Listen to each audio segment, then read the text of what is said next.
కొడుకు తండ్రితో మాట్లాడుతున్నప్పుడు కొడుకు కొడుకు ఎలా ఉండాలని తండ్రి కోరుకుంటున్నాడు అన్నదాన్ని బట్టి ఆ తండ్రి పరిణితిని గుర్తించి దగ్గర ఉంచుకోవచ్చా దూరంగా పెట్టాలా నిర్ణయించుకోవచ్చు.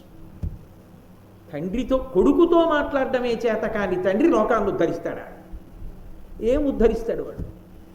అంతటి వ్యామోహం కొడుకు మీద. ఇన్ని మాటలు అడిగాడు. అందులో ఎక్కడైనా ఎందుకు అలా ఉన్నావురా అని ఒక మాట అడిగి వినాలి. ఇన్ని నీకు ఇచ్చాను కదరా అంటే ఇంకా ఏదో ఇమ్మని అడుగుతావురా నువ్వు, అయినా ఏం చేస్తాను తెస్తాను లేరా అన్న భావన ఉందా లేదా? ఇక ఆ కొడుకు ఎలా బాగుపడతాడండి? ఆ కొడుకు దేన్నో గుద్దేశాడని ఏడవడం కాదు, ఇంటర్మీడియట్ జూనియర్లో కొడుకు పేచీ పెట్టాడని మోటార్ సైకిల్ ఇచ్చిన తండ్రి కదా శిక్షార్హుడు ముందు.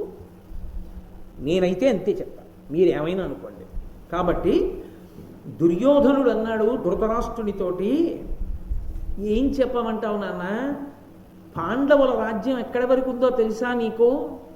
రాజసూయాగానికి వచ్చావుగా, చక్కగా కూర్చున్నావు, తిరిగి వచ్చేసావు. కానీ నేను రాలేదు, శకునితో కలిసి నేను ఉండిపోయాను అక్కడ, మైసభ చూసి వచ్చాను. పాండవుల రాజ్యం ఎంత దూరం వెళ్ళిందో తెలుసా? ఉత్తర దిక్కున ఉత్తర కురు దేశముల వరకు విస్తరించింది. ఇప్పటి వరకు ఎవరి సామ్రాజ్యం లేదలా, అంత దూరం వెళ్ళింది. అర్జునుడు ఒక్కడే వెళ్ళి సంపాదించాడు. ఈ భూమండలం మొత్తం మీద వాళ్ళ పట్ల ప్రీతి కలిగిన వాడు కాబట్టి శ్రీకృష్ణుడు, బంధుత్వం ఉన్నవాడు కాబట్టి ద్రుపదుడు తప్ప వాళ్ళ చేతిలో యుద్ధం చేసి ఓడిపోని రాజు లేడు. సమస్త ధరణికి నాథుడు ఇవాళ ధర్మరాజు, సార్వభౌముడు. శైల కానన ద్వీప విశాలమైన వసుమతీ చక్రమంతియు వారి వశము. ఏను ఒక రాజసుతుడనై ఇట్లు దీని చూడనోపుదు, ఎట్లు దీని చూడనోపుదు ప్రభవశూన్యునట్లు. నాన్న, ఇవాళ పర్వతాలతో, అరణ్యాలతో, ద్వీపాలతో విశాలమైనటువంటి ఈ భూమండలం అంతా కూడా ధర్మరాజు గారి యొక్క ఏకఛత్రాధిపత్యంలో ఉంది, ఆయన పరిపాలనలో ఉంది. నేను ఒక రాజకుమారుణ్ణే. కానీ నాన్న, ఒక రాజకుమారుణ్ణయ్యుండి ధర్మరాజు గారి యొక్క ప్రాభవాన్ని చూసొచ్చాను. నాకేది ఇవ్వాల సామ్రాజ్య వైభవం? నీకు అన్నున్నాయి కదరా, ఇన్నున్నాయి కదరా అంటావేంటి నాన్న? ఏముంది నాకు? ధర్మరాజుకి ఎంత ఉందో చూసావా? నన్ను రత్న పరిగ్రహణంబునందు పాండవుండు నియోగించ పార్థివేంద్ర, సర్వరత్నాకరైక ప్రశస్త రత్న పుంజముల కాస్పదము ధర్మపుత్రు గృహము. నన్ను ఎక్కడ పెట్టాడో తెలుసా నాన్న ధర్మరాజు? వచ్చిన వాళ్ళందరూ ఇచ్చిన రత్నాల పళ్ళాలన్నీ పుచ్చుకోరా అన్నాడు. అలాగే అన్నాను నాన్న పొరపాటున. ఎన్ని పళ్ళాలు ఇచ్చుకున్నాను లెక్కలేదు. సముద్రం రత్నాలకి వజ్రాలకి ఆలవాలం అంటారు, కానీ ఇవాళ అసలు ప్రపంచంలో ఉన్నటువంటి రత్నాలన్నీ ఎక్కడున్నాయో తెలుసా? ధర్మరాజు కోశాగారంలో ఉన్నాయి. అంత ఐశ్వర్యం ధర్మరాజుది. ఎవడో చెప్తే వినడం కాదు నాన్న, నేనే మోసి పంపించా కోశాగారానికి. నాకెంత బాధగా ఉంటుంది. ఎందరు రాజులు, ఎన్ని పదార్థాలు, పెద్ద చిట్టా చెప్పాడు. వాడు ఏనుగులు తెచ్చాడు, వీడు గుర్రాలు తెచ్చాడు, వాడు లొట్టిపిట్టలు తీసుకొచ్చాడు, వీడు సుగంధ ద్రవ్యాలు తీసుకొచ్చాడు, వీడు పట్టుబట్టలు పట్టుకొచ్చాడు, వాడు భూషణాలు పట్టుకొచ్చాడు, వీడు బట్టలు పట్టుకొచ్చాడు. నాన్న, ఎంతమంది ఎన్ని పట్టుకొచ్చి ఎక్కడెక్కడ ఏ విశేష వస్తువులు ఉన్నాయో అవన్నీ ధర్మరాజుకి సమర్పించారు నాన్న. భావి పురాతనజ్యతన పార్థివ లక్ష్ములు పాండవేయు లక్ష్మీ విభవంబుతోడనుపమింప సమంబులు కావు. అశేష రాజావళిలోన నచ్చధికులైన సపత్నుల పేర్మి చూచి ఏ జూవె సహింపనోపక కృషుండ వివర్ణుడనైతి నెంతయున్. నాన్న, ఈ భూమండలాన్ని ఏలినటువంటి పూర్వపు రాజులు ఎవ్వరూ కూడా ఇంత ఐశ్వర్యవంతులు కారు. అంత గొప్ప ఐశ్వర్యవంతుడైపోయినటువంటి ధర్మరాజు ఆ పాండవుల యొక్క ఐశ్వర్యాన్ని చూసి నేను ఇలా చిక్కిపోయాను నాన్న, ఇలా కృషించిపోయాను నాన్న, అసూయతో నాకు నిద్ర పట్టట్లేదు నాన్న అన్నాడు. బయటపడిపోయాడు. ఉన్నది ఉన్నట్టు చెప్పేశాడు. వాడు చెడ్డవాడైనా వాడి దగ్గర ఉన్న మంచి లక్షణం అది. నేను చెడ్డవాడిని, ఇంకోడికి ఉంటే నాకు నిద్ర పట్టదు. నాకుందని నేను నిద్రపోవడం కాదు, ఇంకోడికి ఉంటే నిద్రపోలేను. కాబట్టి నాన్న నాకు నిద్ర పట్టట్లేదు, నా రంగు తరిగిపోయింది అన్నాడు. ఇంకో విషయం తెలుసా నాన్న, ఉందని ఏడవడం కాదు నాన్న, వాడు పెట్టిన దానికి ఏడుస్తున్నాను. ఎంత పెట్టాడో తెలుసా? 1,00,000 భూసురోత్తములు కుడిచిన మొనసి తనకు తాన మ్రోయు శంఖంబు ఒక్క నిమిషమేనియుడుకక మ్రోసే అయ్యద్ధరోత్సవంబునందు అన్ని నాళ్ళు. 1,00,000 మంది బ్రాహ్మణోత్తములు భోజనం చేస్తే శంఖం మోగుతుందోసారి. ఆ యజ్ఞం జరిగినన్నాళ్ళు ఆగకుండా శంఖం మోగుతూనే ఉంది. అంటే ఎన్ని లక్షల మంది బ్రాహ్మణోత్తములు అన్నం తిని ఉంటారు అక్కడ. అంతమందికి పెట్టాడు నాన్న. ఏం చెప్పమంటావు? అవన్నీ చూశాను నా కళ్ళతో. ఎంత ఐశ్వర్యం, ఎంత దాచాడు, ఎంత పెట్టాడు, అయినా తరగలేదు. ఇంత ఐశ్వర్యమా? ఎంత ఏడుస్తున్నాడో చూడండి. అందుకే గుమ్మడికాయలు దృష్టి తీస్తే పోతుందండి ధర్మరాజుకి. కాబట్టి ధరణి హరిశ్చంద్రుడు భాసురయశుడై చేసే రాజసూయంబు అదియున్ సరికాదని ఏ భగతును సురుచిర విభవమున పాండుసుతు యజ్ఞముతో. హరిశ్చంద్రుడు ఎప్పుడో రాజసూయ మహాయాగం చేశాడంటారు కానీ నాన్న, అసలు ధర్మరాజు చేసినటువంటి రాజసూయ మహాయాగంతో పోలిస్తే హరిశ్చంద్రుడు చేసినటువంటి యాగం పెద్ద లెక్కలోకి రాదు. అంత గొప్పగా చేశాడు నాన్న.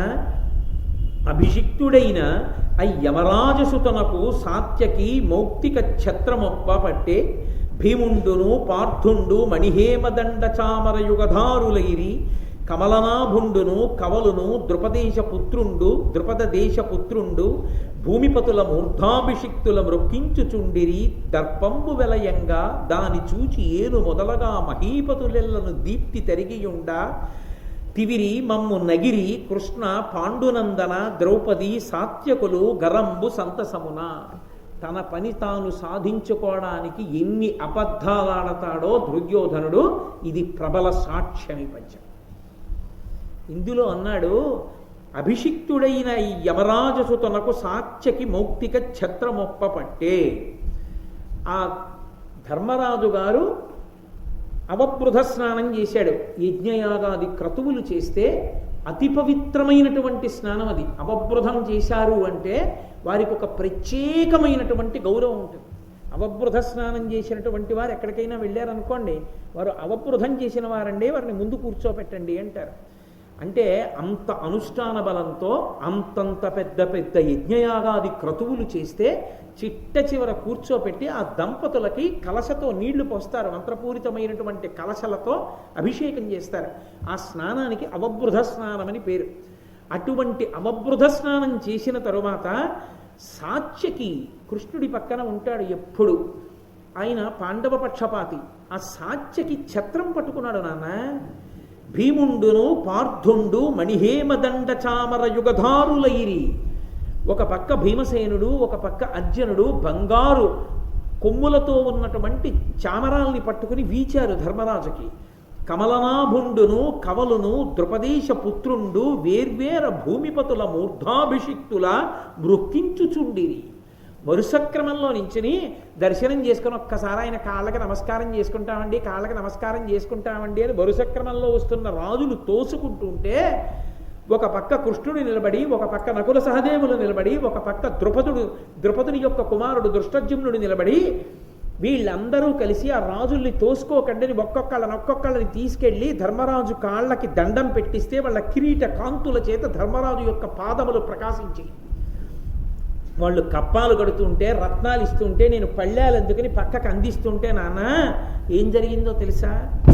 నేను అదంతా చూసి చాలా బాధ కలిగి నా ముఖంలో కాంతి తిరిగి నేను పక్కన నించుంటే కావాలని నన్ను చూసి కృష్ణుడు, పాండునందనుడు అంటే పాండవులు, ద్రౌపదీదేవి, సాత్యకి వీళ్ళందరూ కలిసి మొక్కిస్తూ ఉండడం, నా వంక చూసి నవ్వుతూ ఉండడం. అలా నవ్వారు నాన్న. తండ్రికి ఎలా ఉంటుంది? అసలు పుత్రవ్యామోహం. అలా నవ్వారా వాళ్ళు రాజసూయంలో? అలా నవ్వితే నిజంగా భీష్మాదులు ఒప్పుకుంటారా? అసలు నవ్వితే భీష్మాదులు ఒప్పుకోవడం అలా ఉంచండి. అలా పరిహాసాస్పదంగా నవ్వేటటువంటి అత్యంత అల్పమైన సంస్కారము కలిగినటువంటి వాళ్ళ అంటే వాళ్ళు నవ్వారన్న మాటని భారతంలో దుర్యోధనుడు ఎన్నో మార్లు చెప్పాడు. ఒక్కొక్కసారి చెప్పినప్పుడు ఒక్కొక్కళ్ళ పేరు కలిపాడు, ఒక్కొక్కళ్ళ పేరు తీసేశాడు. ఒక్కొక్క సందర్భాన్ని కలిపాడు, ఒక్కొక్క సందర్భాన్ని తీసేశాడు. అంటే ఎన్ని అబద్ధాలాడాడు, వాళ్ళు నవ్విన దాన్ని ఎన్ని చోట్ల తీసుకొచ్చాడు. కృష్ణుడు నవ్వాడన్నాడు, సాత్యకి నవ్వాడన్నాడు, ద్రౌపదీదేవి నవ్విందన్నాడు, పాండవులు నవ్వారన్నాడు. ఇంతమంది మమ్మల్ని చూసి నవ్వడమే పనిగా పెట్టుకుని నవ్వారు నాన్న. నన్ను చూసి అసలే పుత్రవ్యామోహం, గుడ్డిరాజు, దానికి తోడు ఇప్పుడు దుర్యోధనుడు చెప్పిన మాటకి తమ్ముడి కొడుకుల మీద కక్ష పట్టుకుంటాడా పట్టుకోడా? ఖచ్చితంగా కక్ష పట్టుకుంటాడు. అనగుడై 88,000 బ్రాహ్మణ ప్రవరుల బ్రహ్మవిధుల వెలయంగా అల్లిండ్ల నిలిపి ప్రత్యేకంప 30 దాసుల నొప్పనిచ్చి ముదముతో రక్షించు 10,000 ఉత్తమ భూసురుల తని అగ్రాసనమునగల ధౌతమయ పాత్రముల ప్రతిదినమును ఉడువను కట్టను తొడువ పూయ అనుభవింపగలుగుటది ఏమి పురుషార్థమయ్యా? కష్టపురుషునట్టు ఒరుల పేర్మి చూచుచుండ పెద్దయునే నోపననిన పతికి ఇట్టులనియ శకుని. ఆ ధృతరాష్ట్రుడితో చెప్తున్నాడు దుర్యోధనుడు, నాన్న 88,000 మంది బ్రాహ్మణుల్ని తీసుకొచ్చి వాళ్ళందరికీ అగ్రహారాలిచ్చి ఇళ్ళిచ్చి మళ్ళీ ఒక్కొక్క బ్రాహ్మణుడికి 30 మంది దాసులనిచ్చి వాళ్ళ జీతభత్యాలన్నీ ధర్మరాజు భరిస్తున్నాడు బ్రాహ్మణ రక్షణకి. అంతేకాదు, తాను అన్నం తినేటప్పుడు ఒక్కడు తినడు. తను భోజనానికి కూర్చుంటే అగ్రాసనం మీద బంగారు కంచాలు వేసి ప్రతిరోజు తనతో పాటుగా ఎంతమందిని? భూసురులు 10,000 ఉత్తమ భూసురులు 10,000 మంది బ్రాహ్మణుల్ని తనతో పాటుగా పంక్తిలో కూర్చోబెట్టుకుంటాడు. వాళ్ళందరికీ బంగారు కంచాలు పెట్టించి వడ్డన చేయిస్తాడు. వాళ్ళని ఎత్తు మీద కూర్చోపెట్టి తాను కింద కూర్చుంటాడు. అగ్రాసనం మీద కూర్చోపెట్టి 10,000 మంది బ్రాహ్మణుల చేత బ్రాహ్మణులకు అన్నం పెట్టి వాళ్ళు ఆచమనం చేసి పరిశేచనం చేసి వాళ్ళు తిన్న తర్వాత తాను తింటాడు. నాన్న అనకుడు, పాపం లేనివాడు, చాలా గొప్పవాడు నాన్న ధర్మరాజు, అంత చేస్తాడు. నా కర్మ ఏమిటో తెలుసా నాన్న? అది చూసి వాత్సలేదు. అది నా బాధ. చూసేశాను నాన్న చూడకూడనివి, ఇంకెక్కడ నిద్రపోతా? వివశుణ్ణైపోయా, నీరసపడిపోయా, వివర్ణుణ్ణైపోయా, ఇంకా నాకు ఒంట్లో ఓపిక లేదు. ఇక నేను ఓపిక పొందాలి అంటే ఒక్క మార్గం ఉంది నాన్న, నువ్వే నన్ను రక్షించాలి అని కాళ్ళ మీద పడ్డాడు. ఎవరు మాట్లాడాలి? ధృతరాష్ట్రుడు మాట్లాడాలి. చిత్రం ఏమిటంటే, ఇంకేమైనా ధృతరాష్ట్రుడు అంటాడేమోనని ముందరి కాళ్ళకి బంధంగా నువ్వు మామయ్య చేస్తానన్నప్పుడు నువ్వెందుకు చెయ్యవు? ఆ పాటి మామయ్య చేసిన ఉపకారం నువ్వు చేయలేవా అని ధృతరాష్ట్రుణ్ణి నిలదీయడానికి వీలుగా శకుని మాట్లాడుతున్నాడు. భానుప్రభుడగు పాండు మహీనాథాత్తుజు లక్ష్మి ఎల్లను నీకున్నేనపహరించి ఇత్తు ధరానుత మాయాదురోదర వ్యాజమునన్. ఎందుకు దుర్యోధన బాధపడతావు? భానుప్రభుడగు పాండు మహీపతి, సూర్యుడు ఎలా తేజస్సుతో ఉంటాడో అటువంటి తేజస్సు కలిగినటువంటి ధర్మరాజు యొక్క సమస్త రాజ్య వైభవాన్ని, ఐశ్వర్యాన్ని అపహరిస్తా. ధార్మిక ద్యూతంలో కాదు, నా దగ్గర అధర్మ ద్యూతం ఉంది, మాయతో పాచికలు వేస్తాను. 3 లోకాల్లో నన్ను మించినవాడు లేడు. ధర్మరాజు అమాయకుడు, తెలియదు, అంత సుశిక్షితుడు కాడు. ఆడడానికి వచ్చి పందెం మీద పందెం ఒడ్డి అన్నీ ఓడిపోతాడు. పావు గంటలో ధర్మరాజుకున్న సమస్త వైభవాలు నీవి చేసేస్తాడు. ఎందుకు బాధపడతావు దుర్యోధన అన్నాడు. అంటే ఇప్పుడు పాండవులకు అంత ఐశ్వర్యం ఉందని వీడు ఏడిస్తే వీడికి ఉన్నదాన్ని ఎలా రక్షించమంటే చెప్పగలను, కానీ వాళ్ళది పట్టుకొచ్చి వీడికి తెచ్చి పెట్టమంటే పాండవుల పరాక్రమం ఏమిటో ధృతరాష్ట్రుడికి తెలుసు. ఎలా తీసుకొస్తాడు? తీసుకురాలేడు. పరిష్కారం ఏమిటో శకుని చెప్తున్నాడు. ఇప్పుడు అయితే మామయ్య చెప్పినట్టు చేయరా అంటే ఏం చేయాలి? ధృతరాష్ట్రుడు జ్యూత క్రీడకు ఆహ్వానించాలి. తానలా ఆహ్వానిస్తే 10 మంది ఏమంటారు? పెద్దనాన్నవి, రాజ్యం ఏలుతున్నవాడివి, దుర్మార్గుడివి, అలా తమ్ముడి కొడుకుల్ని పిలిచి మాయాద్యూతంలో ఓడించచ్చా అని అడగారు. తాను మంచివాడిలా ఉంటూ పని చెయ్యాలి. అందుకని ఇప్పుడు ధృతరాష్ట్రుడు అన్నాడు దుర్యోధనుడితోటి, ధీరమతి విదురుతోడ విచారింతం, వాడు నయవిశారదుడు, కళాపారగుడు, దీర్ఘదర్శి, అపార హితారంభుడు, ఉభయపక్షంబులకు. అలాగే అనలేదు, అనకుండా చాలా వివేకం కలిగినటువంటి వాడు విదురుడు, అతన్ని సంప్రదిస్తాడు. వాడు నయవిశారదుడు, నీతిశాస్త్ర కోవిదుడు, కళాపారగుడు, అన్నీ తెలుసున్నవాడు, దీర్ఘదర్శి, దూరదృష్టితో ఆలోచిస్తాడు. అపార హితారంభుడు భయపక్షంబులకున్, రెండు పక్షాలకి కూడా హితం కావాలని కోరుకునేవాడు. ఆ విదురుడితో నేను ఆలోచిస్తాను, ఆలోచించి నీకు చెప్తానన్నాడు. ఎందుకు విదురుడితో ఆలోచించడం? విదురుడు మహాధర్మమూర్తి. అంతటి ధర్మమూర్తి అయినటువంటి విదురుడు ఈ అక్రమాన్ని అంగీకరించడని తెలిసినప్పటికీ మరి ధృతరాష్ట్రుడు ఎందుకు విదురుడితో మాట్లాడటం?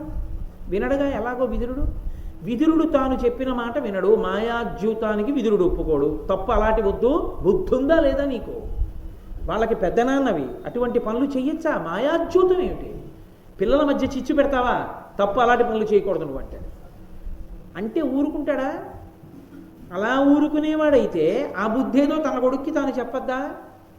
అంటే టక్కరితనం తండ్రిది ఎక్కడిదంటే, మహానీతి విశారదుడైనటువంటి విదురుణ్ణి నేను సంప్రదించాను, విదురుడు వద్దన్నాడు, కానీ ఏదో పిల్లలాడుకుంటానన్నారని ఒప్పుకున్నాను, విదురుణ్ణే పంపించాను తీసుకురమ్మని. నేనేం అబద్ధం ఆడానా? జూదం ఆడుకుందరు కానీ కాసేపు కొత్తగా సభ కట్టాను రండిని చెప్పి నేను పిలుపుకి ఆహ్వానానికి పంపించింది విదురుడే కదా వెళ్ళి మాట్లాడాడు అని విదురుణ్ణి తీసుకొచ్చి సన్నివేశంలోకి దింపితే తాను మంచివాడన్నట్లుగా కనపడచ్చు. దుర్యోధనుడు ప్రమాదకారా, ధృతరాష్ట్రుడు ప్రమాదకారా? నేనందుకుని విదురుడితో మాట్లాడి నీకు చెప్తానన్నాడు. దుర్యోధనుడు అన్నాడు, పాండుపుత్రులకెప్పుడు పక్షపాతి విదురుడని చెప్పతొల్లియు విందు, దీని నెరిగి వారించుగాన అతడేల శకుని కైతవంబున కొడబడు కౌరవేంద్ర. ఎప్పుడూ విదురుడు పాండవ పక్షపాతి. వీడు పాండవ పక్షపాతి అంటాడు కానీ పాండవులు ధర్మబలందున్నారు, విదురుడు ధర్మపక్షపాతి. అందుకని విదురుడు పాండవుల పక్షాన మాట్లాడినట్టే కనిపిస్తుంది. పాండవుల పక్షాన మాట్లాడతాడు. అటువంటి విదురుడితో మాట్లాడి నువ్వేం నిర్ణయం చేస్తావు? మాయాద్యూతానికి పిలిపించగలవా వాళ్ళని? విదురుడు ఒప్పుకుంటాడా? విదురుడితో మాట్లాడతానంటావేంటి? దీని ఒడబడవేని నీడ ఈ క్షణమా సర్వభక్షుచే భక్షితుండడనగుదను, తెల్లమేనెట్లయినా వగపు దక్కి విదురుడును నీవు ఉండు ముదముతోడ. నువ్వు మహారాజువి, మంత్రి విదురుడు. ప్రతిదానికి మంత్రిని సంప్రదించాలా? నువ్వు నిర్ణయం చేయలేవా? నీ కొడుకు కోసమా మాత్రం పిలవలేవా? ఇంత కష్టపడి మేనమామ ఓడించి అన్నీ ఇప్పిస్తానంటున్నాడుగా, ఏ ఆహ్వానం పలకడానికి ఏం రాజుగా? అది కూడా చేయవా ఉపకారం తండ్రిగా? సరే అయితే ఓ పని చెయ్యి, నీకు విదురుడేగా ఎక్కువ, నువ్వో విదురుడు ఉట్టి కట్టుకు ఊరేగండి, నేను ఇప్పుడే అగ్నిహోత్రంలో దూకి చచ్చిపోతాను, నేను వెళ్ళిపోతున్నాను. కొడుకు కోసం ఏమైనా చేసేస్తాడు కదా, చస్తే చావు అనమన్నాడు విదురుడు. వాడొక్కడిని వదిలి దరిద్రం వదిలిపోతుంది. మిగిలిన కొడుకులు లేరు 99 మంది, నీకు ఒక్కడే కొడుక. వాడొక్కడు చచ్చిపోతే కోట్ల మంది బతుకుతారు, వాడొక్కడు బతకాలని కోరుకుంటే కోట్ల మంది చచ్చిపోతారు. దౌర్భాగ్యుడు, వాడిని వదిలేయి అన్నాడు. అలా ధృతరాష్ట్రుడు అనలేకపోయాడు. అక్కడ వచ్చింది పుత్రవ్యామోహం. కొడుకు అనేటప్పటికీ ఒరే తప్పురా, అలా ఉండకూడదు అనడు సరికదా, అదే వ్యామోహంతో ప్రవర్తిస్తూ చాలా ధార్మికంగా ప్రవర్తించినట్లు నటిస్తాడు. అక్కడుంది ఇబ్బంది. కాబట్టి వెంటనే అన్నాడు, ఉరే అంత పని చేయకురా, నువ్వు కోరుకున్నట్టే చేస్తానురా, పాండవుల్ని తప్పకుండా పిలిపిస్తాను అని 1000 మంది శిల్పుల్ని పిలిచాడు. ఎంత దురాలోచనో చూడండి. 1000 మంది శిల్పుల్ని పిలిచి అనేక ద్వారాలతో అద్భుతమైనటువంటి సభా నిర్మాణం చెయ్యండి అని వాళ్ళని ఆజ్ఞాపించి వలవల ఏడిచాడు. ఒరే కొడక, నువ్వు అటువంటి పని చేయకురా, నువ్వు లేకపోతే నేను ఉండలేనురా అని. అంటే అక్కడ మహిసభా నిర్మాణం జరిగింది. రాజసూయానికి వీళ్ళని పిలిచారు. వాళ్ళని పిలవడానికి హేతు ఏమిటి? ఏదో ఒక హేతు ఉండాలిగా. కొత్తగా సభ కట్టాము, చాలా గొప్ప సభ, మణిసభ ఇది. ఓసారి ధర్మరాజు వాళ్ళు వస్తే బాగుంటుందని పిలిపించాడు. గోడలు స్తంభాలు ఎన్నాళ్ళు చూస్తారు మహిసభని చూసిన వాళ్ళు? అందుకని ఏం చెయ్యొచ్చు? ఇంత గొప్ప సభ అలా చూస్తూ కాలక్షేపం ఉత్తిరే ఏం కూర్చుంటాం, కాసేపు జూదం ఆడుకుందాం అనొచ్చు. అన్న తర్వాత కావలసినవన్నీ చెయ్యొచ్చు.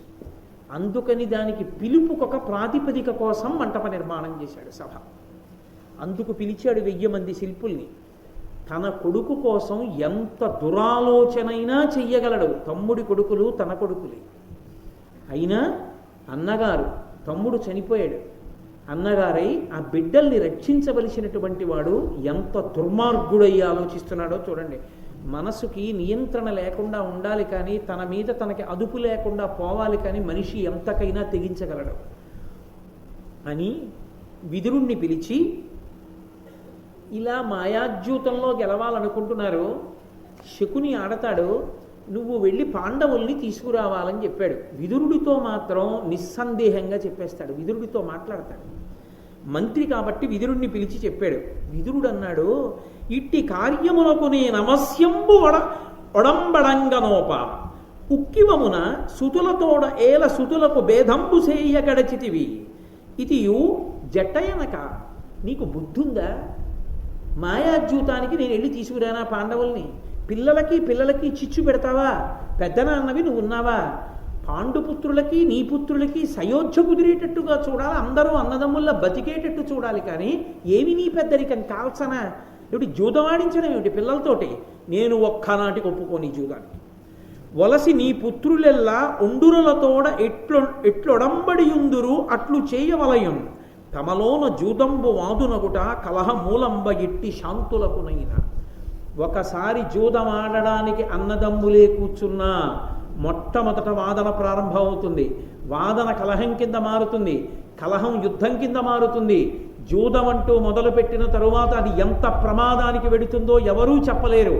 ఎంతటి శాంతమూర్తులైన వారు కూర్చుని మొదలుపెట్టినా అది క్రీడాద్యూతమే అయినా చిట్ట చివరికి అత్యంత ప్రమాదకరమైనటువంటి స్థితిని కల్పిస్తుంది.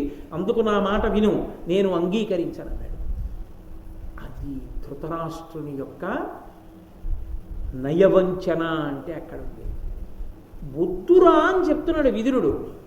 ఏమీ ఎరగని వాళ్ళ ధృతరాష్ట్రుడు అన్నాడు, పుత్రులకేల భేదమగు భూనత ఏనును నీవు జాహ్నవీపుత్రుడునుండగా అహితమున్ భయమున్ దొరకొన్నే నాకు నా పుత్రులకున్ ప్రసాదకృత బుద్ధులు వెల్పులుగాన దీనికిన్ మిత్రనిధి ఒడంబడుము మిన్నక సంశయమంద నీటికిన్.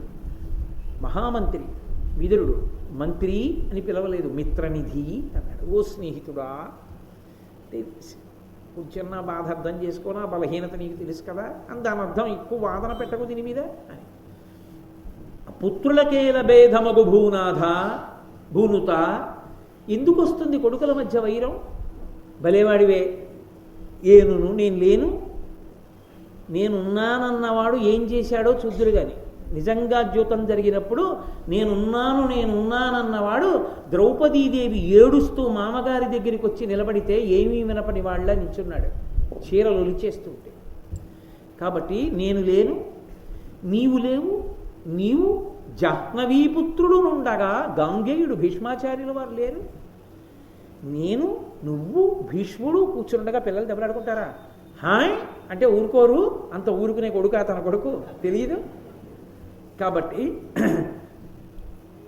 అహితమున్ భయమున్ దొరకొన్నే, జరగకూడనిది భయంకరమైనది జరుగుతుందా? నాకు నా పుత్రులకు ప్రసాదకృత బుద్ధులు వెల్పులుగానా. నాకు నా పుత్రులకి దేవతలు ఉన్నారయ్యా, వాళ్ళు ఎప్పుడు రక్షిస్తూ ఉంటారు. ఎంత మంచి బుద్ధి ఉన్నవాడో కదూ రక్షించడానికి. దీనికి మిత్రనిధి ఒడంబడమో. స్నేహితుడా ఒప్పుకోవయా, వెళ్ళి ఆ ధర్మరాజుని పాండవుల్ని తీసుకురావయా జూదం ఆడడానికి. కాసేపు వాళ్ళు క్రీడాజూతం ఆడుకుంటారు, పిల్లలు కాలక్షేపానికి ఆడుకుంటారు. అంటే అది కర్తవ్యతానిష్ట. అంటే తాను చెప్పవలసినది చెప్పేశాడు. మంత్రిగా తన కర్తవ్యం తాను చేస్తాడు. ప్రభు ఆజ్ఞ, మహారాజు వెళ్ళి తీసుకురమ్మన్నాడు. అందుకని ధర్మరాజు గారి దగ్గరికి వెళ్ళి తీసుకురావడానికి వెళ్ళవలసిందే విదురుడు. అందుకని ఇప్పుడు వెళ్ళడానికి బయలుదేరుతున్నాడు. బయలుదేరుతూ ఎందుకైనా మంచిదని ఒక్కసారి భీష్మాచార్యుల వారి దగ్గరికి వెళ్ళాడు. వెళ్ళి ఇలా శకుని మాయాద్యూతం ఆడడానికి సిద్ధపడుతున్నాడు, పాండవుల్ని వెళ్ళి నన్ను తీసుకురమ్మంటున్నాడు ధృతరాష్ట్రుడు, ఇది ప్రమాదకరం కాదా అని అడిగాడు. భీష్ముడు అన్నాడు, ఖచ్చితంగా ప్రమాదకరమే. ధృతరాష్ట్రుడిటువంటి నిర్ణయం చేసి ఉండకూడదు. నువ్వేం చెప్పావు? వద్దని చెప్పాను. ధృతరాష్ట్రుడు ఏం చెప్పాడు? వెళ్ళి తీసుకురమ్మని చెప్పాడు. నువ్వున్నావు, నేనున్నాను, తానున్నానని చెప్తున్నాడు. పైగా రాస పదవిలో కూర్చున్నవాడు చేసిన నిర్ణయాన్ని గౌరవించాలి, అది వాళ్ళ కర్తవ్యం. తన కంటి ముందు తాను పెంచిన వంశాన్ని తాను త్రుంచలేడు భీష్ముడు. అందుకని సరేనన్నాడు. బయలుదేరాడు విదురుడు. ఇక వెళ్ళి తీసుకురావాలి మానసికంగా సిద్ధపడుతున్నాడు. లోపల కడుపులో బెంగ ధృతరాష్ట్రుడికి. ఏమిటి బెంగ? ఇవాళ మాయాద్యూతం ఆడతారు, సామ్రాజ్య వైభవాన్ని లాగేస్తారు, బానే ఉంది. కానీ పాండవుల తేజస్సు ఏమవుతుంది? పాండవుల పరాక్రమం ఏమవుతుంది? లోకం ఏమంటుంది? వీళ్ళు ఎటు తిరిగి ఎటొచ్చి పాండవులు తిరగబడితే అస్తమానం ఆడతారా జూదం? యుద్ధ భూమిలో నిలబడితే నా కొడుకులు ఏమైపోతారు తెలియదా? అధర్మం ఉన్న చోట విజయం ఉంటుందా? ఉండదు. కాబట్టి ఏమైపోతుంది? వాళ్ళది తనది కావడం కాదు, తనది వాళ్ళదవుతుంది. పాండవులది అయిపోతుంది రాజ్యం అంతా. తన పుత్రులందరూ నశించిపోతారు. అందుకని కడుపులో బెంగ. మంచి పని కోసం బెంగ కాదు, ఎప్పటికైనా తన వాళ్ళు నశించిపోతారేమో పాండవుల చేతిలోని బెంగ. అందుకని ఏకాంతంలో సభా నిర్మాణం అయిపోయాక దుర్యోధనుడిని పిలిచాడు. పిలిచి, జూదమిదియేలా దీనను భేదము మీలోన పుట్టు పిలుచన యుష్మద్భేదనము చేసి ఎగ్గులు ఉత్పాదిల్లు ధరిత్రి ప్రజకు భయజననంబై. ఒరే దుర్యోధన, నీ చెప్పిన మాట వినరా? ఎందుకు వచ్చిన జూదంరా? ఈ జూదం వల్ల మీకు తగువులు వస్తాయిరా, ఆ తగువు వల్ల భేదభావాలు వస్తాయిరా, దానివల్ల యుద్ధం వస్తుందిరా, యుద్ధం వల్ల ప్రజలందరూ పాడైపోతారా అంటున్నాడు. నువ్వేరా పాడైపోయేది? మీ నూరుగురే చచ్చిపోతారా, నేను ఏడవాలంటే దరిద్రం వదిలిపోయింది. అది అండం.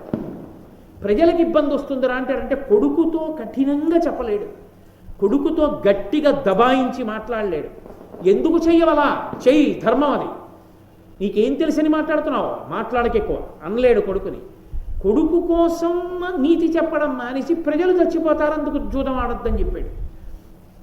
ఇమ్మహి నీవు పాండవులు ఎప్పటి ఎట్ల పరస్పరానురాగమ్మున ఏలుచున్కి ఇది కార్యము, పాండవలక్ష్మి నీకు అసహ్యం మననేలా, వంచనన్ పరార్థ పరిగ్రహ బుద్ధి చేసి పాపమ్మవు పాపకారులకు బాయునవశ్యము అర్థధర్మములు. ఇక్కడ తేలేడు.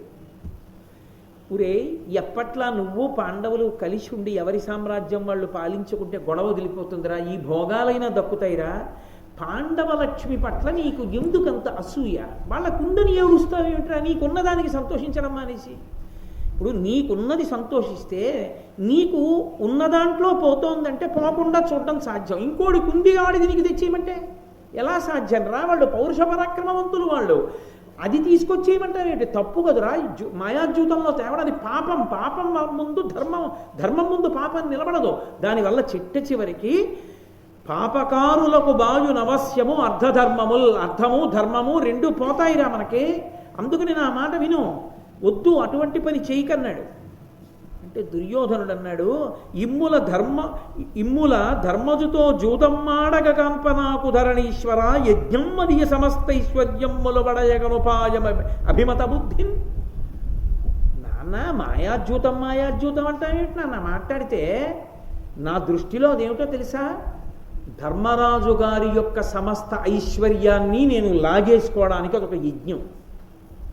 లోకంలో ఆ యజ్ఞం చేస్తే ఆ యజ్ఞము వలన సమస్త కామ్యములు ఈడేరతాయి. ఎందుకని అంటే వేదం ఒక మాట చెప్పింది, శ్రియమిచ్చేత్ హుతాశన. అగ్నిని ఆరాధిస్తే సమస్తమైన కోరికలు తీరుతాయి. అగ్నిముఖంగా దేవతలకు హవిస్సులు ఇస్తే అగ్ని ప్రీతి చెంది ఆ చిట్ట చివర పూర్ణాహుతి అయిపోయిన తర్వాత రక్ష పెడతారు. ఆ పూర్ణాహుతి అయిపోయిన తర్వాత ఆ అగ్నిహోత్రుని యొక్క అనుగ్రహం చేత సమస్తమైన ఐశ్వర్యములు కలుగుతాయి. నాన్న నాకు యజ్ఞం ఏమిటో తెలుసా? మాయాద్యూతమే. ఆ యజ్ఞము వలన నేను పాండవ లక్ష్మిని పొందుతాను. అందుకని ఆడవలసింది. పెద్దలు హీనత పొందిరి తద్దియు హీనులు సమృద్ధిదనవిరి నియమం పెద్ది విధి యోగమునకో హృద్దర్పోన్నతులు చూచి ఎట్లు సహింతును సుహృద్దర్పోన్నతులు చూచి ఎట్లు సహింతును. అది విచిత్రం ఏమిట? పెద్దలు హీనత పొందిరి తద్దయు హీనులు సమృద్ధి తనవిరి నియమం పెద్ది విధియోగమునకు. బ్రహ్మగారికి బుర్ర లేదు నాన్న. పనికి మాలిన వాళ్ళకి ఐశ్వర్యమా? ఇంత గొప్పవాణ్ణి నాకు ఐశ్వర్యం తక్కువైపోవడమా? పాండురాజులు ఎక్కువైపోవడం వల్ల కదా నాది తక్కువైపోయింది. అసలు బ్రహ్మగారికి తలకాయ ఉందా? 4 తలకాయలు ఉన్నాయి కానీ అలా రాస్తాడా ధర్మరాజు నుదుటనా? నాన్న నేను నీతో ఒక మాట చెప్తాను. అది ఆ విధి వియోగమునకు అసుహృద్దర్పోన్నతులు చూచి ఎట్లు సహింతున్, అది నాకు ఎట్టి పరిస్థితుల్లోనూ కూడా ఆమోదయోగ్యం కాదు. పాండవుల ఐశ్వర్యాన్ని నేను హరించవలసిందే. పరమసుఖోపాయంబున పర సంపద చేకొనంగబడునేమి నరేశ్వర, అంతకంటే మిక్కిలి పురుషార్థం బెద్దియుండు భూనాథులకున్. మీరిందుల కందురుజను దేరగనే ఉండితిని సభ చూడన్, దారుడినట్టి అపూర్వ సభారచనలు వినగా చూడబడ ఎవ్వరి చేతన్. నాన్న, అన్నిటికన్నా రాజు ఆలోచించేది ఏమిటంటే ఎంత సులభమైన ఎంత తేలికైన ఉపాయం చేత అవతల వారి యొక్క ఐశ్వర్యాన్ని మనం కబళించవచ్చని ఆలోచిస్తాడు. ఇంతకన్నా సులభమైన ఉపాయం ఏముంది నాన్న? ఓ యుద్ధమా, ఓ కత్తె, ఓ గద, ఏం కావాలి? అలా కూర్చుని పాచికలు విసిరితే చాలు, పాండవ లక్ష్మంతా నాదవుతుంది. నీకేముంది నాన్న? యజ్ఞం జరిగినంతసేపు ఉండి వెనక్కి వచ్చావు, నేను చూసి వచ్చా మైసభ. ఎంత గొప్పగా ఉందో తెలుసా? అది అసలు అటువంటిది చూడలేదు, వినలేదు. కాబట్టి నాన్న, ఇది జరగవలసిందే ఈ సభ అంటే. వెంటనే శకుని లేచి దుర్యోధనుడితో అన్నాడు, నాగరథాశ్వ సన్నాహమునర్పక యొడ్డనంబులు తీర్పక ఉభయ సైన్య వీరుల కరముల వివిధాయుధంబుల అన్యోన్య సంఘట్టనారవంబులెసగంగ సంగ్రామమేర్పడ చేయక అక్షముల్ తొలిచి ఏ నశ్రమమున ప్రతిపక్ష తతుల సంపదలు జయించి నీకిచ్చెద వగవంగనేల ధర్మరాజు ప్రీతితోడ రావించి అతనితో కడగు జూదమాడ కౌరవేంద్ర ఒండు పాట పాండవోన్నతి వేల్పులకైన నపహరింప నలవి కాదు. ఇది కౌరవులకు పాండవుల యొక్క పౌరుష పరాక్రమాలు ఖచ్చితంగా తెలుసు అనడానికి తార్కాణం. శకుని అన్నాడు, నిజంగా యుద్ధంలో సైన్యాన్ని మోహరించక్కర్లేదు, ఏనుగులు ఘీంకరించక్కర్లేదు, గుర్రాలు అరవక్కర్లేదు, భటులు కత్తులతో యుద్ధాలు చెయ్యక్కర్లేదు. నేను నా పాచికలు ఇలా దొర్లిస్తాను అంతే, అటు రాజ్యం ఇటు వచ్చేస్తాను. ఎందుకంటావేమో, ఇలా కాకుండా అలా కూడా తెచ్చుకోవచ్చుగా అంటావేమో దుర్యోధన అంటే. మాట్లాడుతున్నది దుర్యోధనుడితో, చెప్తున్నది ధృతరాష్ట్రుడితో. అక్కడేగా ఉన్నాడు, మరి ధృతరాష్ట్రుడికే ఎందుకు చెప్పడం అంటే, శకునికి ధృతరాష్ట్రుడు అంటే భయం, అంత చొరవలేదు మాట్లాడ్డ బావగారితో.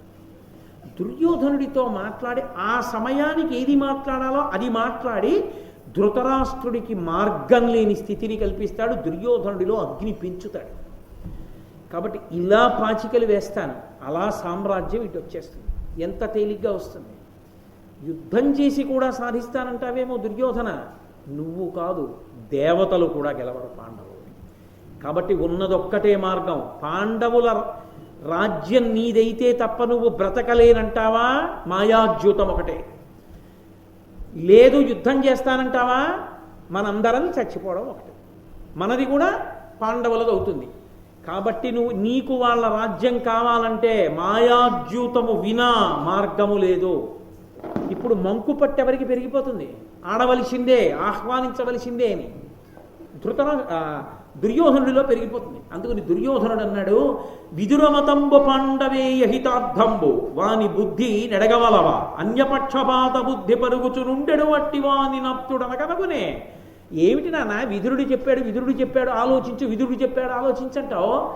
మనం ఒక పని చేసేటప్పుడు మనం ఎలా చేద్దాం అనుకున్నామో అలా చెయ్యాలి తప్ప, మనం ఎలా అనుకున్నామో దాన్ని విడిచిపెట్టి ఎవడో ఎలా అనుకున్నాడో అలా చేయడం ఏమిటి? విదురుడు పాండవ పక్షపాతి, అందుకని పాండవులకు అనుకూలంగా మాట్లాడతాడు. మనం ఏమనుకున్నామో అది విడిచిపెట్టి విదురుడు పాండవ పక్షపాతిగా మాట్లాడిన దాన్ని దృష్టిలో పెట్టుకుని దానికి అనుకూలంగా చేసి పాండవులను ఉద్ధరిద్దాం అనుకుంటున్నావా? ఏం మాకు ఉపకారం చేయవా? ఆడవలసిందే మాయాద్యూతం, నువ్వు పిలిపించవలసిందే ధర్మరాజుని పాండవుల్ని అన్నాడు. అంటే వెంటనే అనగా సుహృద్యూతం ఇందు ఒనరింతము ప్రొద్దువోకవయునగు అని, మేం కేవలంగా ఏమి తోచదు కదా, ఆడదాంకాసేపు మాయాద్యూతం అంటాం. లొంగిపోతాడు దుర్యోధనుడు. ధర్మరాజు ఈ సభామంటపానికి పిలిచి కాలక్షేపానికని మొదలు పెడతాం, సమస్తం లాగేస్తాం, అందరూ సాక్ష్యంగా ఉంటారు. మా క్రీడాద్యూతం కదా, ఏదో పిల్లలు ఆడుకుంటున్నారు కదా అనుకుంటారు. అకస్మాత్తుగా పందాలు ఒడ్డి అన్నీ లాగేస్తాం. అందరూ తేరుకునే లోపల పాండవ లక్ష్మి మాది. కాబట్టి నాన్న, నీకు వేరొక మార్గం లేదు, నువ్వు అంగీకరించవలసిందే అన్నాడు. అన్న తర్వాత ఒక చమత్కారం జరిగింది. ఏమిటా చమత్కారం అంటే, ధృతరాష్ట్రుడు వెంటనే విదురుడికి కబురు చేశాడంటే ఇంకా దుర్యోధనుడి యొక్క ప్రణాళికని పరిపూర్ణంగా సమ్మతించాడు. సమ్మతించి విదురుణ్ణి పిలిచి, అనుపమరత్న కాంచన చయాంచితమీ సభ, దీని దర్శనందను అనగుండు తాను తన తమ్ములు ఇందుల కేగుదించి చూచిన కడు సంతసంబగు విశిష్ట జనస్తుత, నీవు వాని తోడ్కుని చనుదిమ్ము భూసర సుఖం బుధబంధు జనానురంజను. ఈ సభ చూస్తే ధర్మరాజు చాలా సంతోషిస్తాడయా, ఈ మణిసభ నిర్మాణం చేశాను, అందుకని ఈ సభ చూడ్డానికి వెళ్ళి తీసుకురా అంటే, ఇప్పుడు విదురుణ్ణి కూడా మెల్లిగా మాయలోకి దింపడం మొదలుపెట్టాడు. మాయాద్యూతానికి అని పిలవట్లేదు, ఈ సభ చూడ్డానికి రమ్మను తన తమ్ములతో వస్తాడు.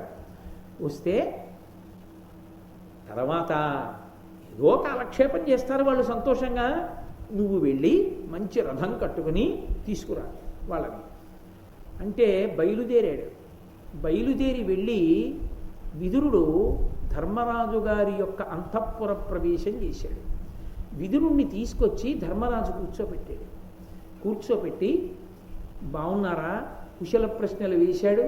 మా పెదనాన్నగారు ధృతరాష్ట్రుడు ఎలా ఉన్నాడు, మా తాతగారు భీష్మాచార్యుల వారు ఎలా ఉన్నారు, గురువుగారు ద్రోణాచార్యుల వారు ఎలా ఉన్నారు, అన్ని కుశల ప్రశ్నలు అయ్యాయి. విదురుడు ఉన్న మాట ఉన్నట్టు చెప్పాడు. అక్కడ ద్యూత క్రీడ జరగబోతోంది, దానికి నిన్ను ఆహ్వానించాడు. అది ఖచ్చితంగా మాయాద్యూతం. నిన్ను నీ తమ్ముళ్లతో కలిసి రమ్మని సభామంటపానికి ఆహ్వానిస్తున్నాడు, కానీ ద్యూత క్రీడ కొరకే. ధర్మనందన నువ్వు బయలుదేరి రా అన్నాడు. అనగానే ధర్మరాజు గారు అన్నాడు, పుత్రవత్సలుడు విచిత్ర వీర్యాత్మజుడు ఆర్యుండు ధృతరాష్ట్రుడు ఆదరించి నిన్ను నియోగించి నన్ను తోడ్కొని తేర, నీవు వచ్చితి నిమ్మితోడ లలితాపూర్వ సభావలోకనంబునయందు జూదంబు కార్యంబె చెప్పుమా, జూదంబు కథమన భేదంబు కాకుండా నేరదు మాలోన, నీ నియోగమనగా మా కలంఘ్యమైనట్లు ధృతరాష్ట్రు పనుపుసేయ నీకు పాడి ఎదియ అనుచు విధినియుక్తుండయి అప్పుడు విదురుతో ఏగ నిశ్చయించి ఇందుకులుడు. ఆయన అన్నాడు, ధర్మరాజు మహానుభావుడు విచిత్ర వీర్యుని యొక్క కుమారుడైనటువంటి మా పెదనాన్నగారు ధృతరాష్ట్రుడు సంతోషంగా ఉన్నాడా? నన్ను తీసుకురమ్మని నిన్ను పంపించాడు ధృతరాష్ట్రుడు, నీవు నన్ను తీసుకెళ్ళడానికి వచ్చావు. ఒక్క ప్రశ్న అడుగుతాను చెప్పు, లలితాపూర్వ సభావలోకనంబునయందు జూదంబు కార్యంబె చెప్పుమా. సభకి పిలుస్తున్నది, అక్కడ కట్టిన సభని చూడ్డానికి పిలుస్తున్నది, మాతో జూదం ఆడడానికి పిలుస్తున్నారు. నిజం చెప్పండి, జూదంబు కథమన భేదంబు కాకుండా నేరదు మాలోన. ఆ జూదం వల్ల మా మధ్య భేదాలు వస్తాయి. దానివల్ల ఏమవుతుంది నేను చెప్పక్కర్లేదు, మీకు తెలుసు, అంత ప్రమాదం జరుగుతుంది. నీ నియోగం అనగా మా కలంఘ్యమైనట్లు, కానీ వచ్చిన వాడివి నువ్వు, నీ ఆహ్వానాన్ని మేము కాదనలేం, బయలుదేరి వస్తాం. ఎందుకని? ధృతరాష్ట్రుడు పంపితే వెళ్ళననడం నీకెలా సాధ్యం కాదో, నువ్వు వచ్చి పిలిస్తే రాను అనడం మాకు అలా సాధ్యం కాదు, అందుకని వస్తాను అని విధి చేత ప్రేరేపింపబడినటువంటి వాడై ధర్మరాజు గారు తన తమ్ముళ్ళైనటువంటి భీమ అర్జున నకుల సహదేవులతో, ద్రౌపదీదేవితో, ధౌమ్యుడితో, ముఖ్యమైనటువంటి సేవకులతో హస్తినాపురానికి బయలుదేరాడు. ఇక్కడ ఒక పెద్ద ప్రశ్న. ధర్మరాజు గారికి తెలుసు ఆడబోయేది మాయాద్యూతం అని తెలుసు, మాయాద్యూతం ఆడితే మనం అన్నీ ఓడిపోతామని తెలుసు, ఓడిపోయిన తర్వాత కలహం వస్తుందని తెలుసు, కలహం ఎక్కడికెడుతుందో చెప్పలేమని తెలుసు, జూదం ఆడకూడదని తెలుసు, అది మంచి ఆట కాదు, అలా ఆడకూడదు, అది అందున ప్రత్యేకించి భూమిపతులకు అటువంటి క్రీడ యుక్తమైనది కాదని తెలుసు. ఆడుతున్నది క్రీడాద్యూతం కాదు, మాయాద్యూతం అని కూడా తెలుసు. ఇన్ని తెలుసున్న ధర్మరాజు గారు మరి ఎందుకు వెళ్ళినట్టు? వెళ్ళినవాడు తన తమ్ముళ్లనో సైన్యంతోటో వెళ్లకుండా తమ్ముళ్ళని తీసుకెడుతూ ద్రౌపదీదేవిని కూడా ఎందుకు తీసుకెళ్ళినట్టు? ధౌమ్యుడితో వెడుతూ చాలా తక్కువ పరివారంతోనే ధర్మరాజు గారు ఎందుకు వెళ్ళినట్టు? ధర్మరాజు గారికి తెలియదా ఈ విషయం? మరి ఇంత ప్రమాదం జరుగుతుంది అన్న విషయాన్ని సూచనప్రాయంగా విదురుడితో చెప్పిన ధర్మరాజు గారు నేను రాను అని ఎందుకు అనకూడదు? నేను రాను ఎందుచేత అంటే అది ఆడవలసిన క్రీడ కాదు తండ్రి, మీరు పిలవకూడదు దానికి, అందుకని నేను ఆ ఆహ్వానాన్ని తిరస్కరించానని చెప్పండి అని చెప్పచ్చు. కానీ ఆయన చెప్పలేదు. చెప్పకుండా నిన్ను ధృతరాష్ట్రుడు పంపితే వచ్చినట్లు అన్నాడు. ధృతరాష్ట్రుడి పనుపున విదురుడు రావడం ఉద్యోగ ధర్మం. అక్కడ మంత్రి, ఆయన రాజు. కానీ ఇక్కడ వీళ్ళిద్దరి మధ్య ఉన్న అనుబంధం అది కాదు, తండ్రి కుమారుల అనుబంధం. అతనికి తెలిసున్నప్పుడు అలా వెళ్ళకూడదు, విడితే ప్రమాదం జరుగుతుంది అని స్ఫుటంగా తెలుసున్నప్పుడు ధర్మరాజు గారు ఏ కారణానికి వెళ్ళాడు?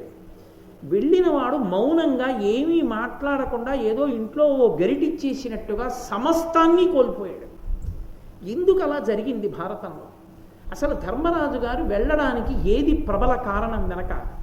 ఎంత ప్రబలమైన కారణం ఉంటే ధర్మరాజు వెళ్ళాడు.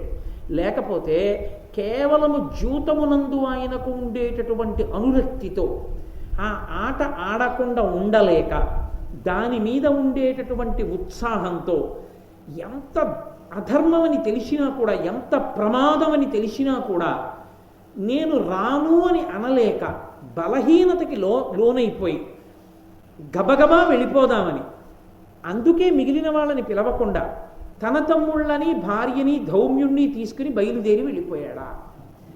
అసలు ఎలా వెళ్ళినా ధర్మరాజు గారు వెళ్ళడం వెనక మనకి బలమైన కారణం ఈ సందర్భంలో ఇక్కడ చర్చలో కనపట్టలేదు. అంత తేలిగ్గా ఒక్క విషయం విదురుడితో చెప్పి బయలుదేరిపోయాడు. ఏ కారణానికి వెళ్ళాడు ధర్మరాజు గారు? ధర్మరాజు గారు ఏ కారణానికి వెళ్ళారో అందులో ఉన్న పెద్ద రహస్యం ఎక్కడ దాచారో, ఎక్కడ చెప్పారో ఈ విషయాల్ని రేపు ప్రసంగం ప్రారంభం చేస్తూనే చెప్తాను. అది చెప్తే తప్ప నేను తర్వాతి ఘట్టంలోకి వెళ్ళడానికి కుదరదు. ఇప్పుడు చెప్పడం మొదలు పెడితే అది పూర్తవదు. కాబట్టి అప్పుడప్పుడు కొద్దిగా ఉత్కంఠ ఉండాలి కదూ. దానికి ఎందువల్ల అన్నది ఎక్కడుందో ఈ రహస్యం, ఎక్కడ చెప్పబడిందో ఆ చెప్పబడిన రహస్యాన్ని రేపటి రోజు ప్రారంభంలోనే చెప్తా. మొదటి పావు గంట దాటిపోతే మీరు ఇంకోళ్ళని అడిగి తెలుసుకోవాల్సింది. మంగళాశాసనపరై మదాచార్య పురోగమై సర్వైశ్చ పూర్వైరాచార్యై సత్కృతాయాస్తు మంగళం. మంగళం కోసలేంద్రాయ మహనీయ గుణాత్మనే చక్రవర్తి తనూజాయ సర్వభౌమాయ మంగళం. ఉమాకాంతాయ కాంతాయ కామితార్థప్రదాయినే శ్రీగిరీశాయ దేవాయ మలినాథాయ మంగళం. కరచరణకృతం వా కర్మవాక్కాయజం వా శ్రవణనైనజం వా మానసం వాపరాధం విహితం వా సర్వమేత్తక్షమస్వ శివ శివ కరుణాబ్ధే శ్రీ మహాదేవ శంభో. సర్వం శ్రీవామహేశ్వర పరబ్రహ్మార్పణమస్తు. స్వస్తి.